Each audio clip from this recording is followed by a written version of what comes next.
En Guinée, on a un problème. Quand on change de camp, on change de discours. Moi, je trouve un bilan plus ou moins mitigé, dans la mesure où, sur le plan politique, l'attente n'a pas été satisfaite. Et je pense qu'aujourd'hui, on attendait un homme politique, un leader politique, qui est aujourd'hui un leader de l'opposition qui est historique. Je pense qu'il est l'un des plus anciens de l'opposition. On aurait bien cru ou attendu à ce que ses discours, quand il était opposant, tous les discours qu'il tenait et qu'il condamnait, notamment qu'il ne fasse pas les mêmes pratiques. C'est ce que moi je suis en train de voir. On a toujours condamné aussi à un moment donné quand le président Alpha Condé faisait le tour de la Guinée. Aujourd'hui, c'est la même chose qu'ils sont en train de faire.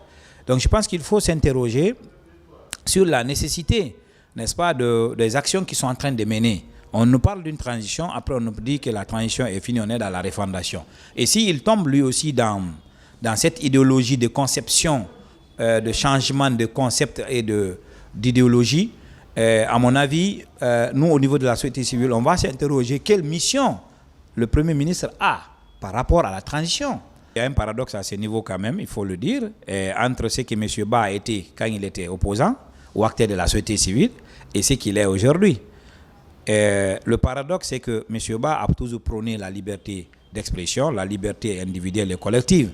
Et aujourd'hui, lui-même, ses discours, quand vous l'écoutez, vous comprendrez qu'il est dans l'élan, dans l'esprit, n'est-ce pas, de mettre les Guinéens dans un silence forcé. Chose qu'il a toujours dénoncé quand il était opposant.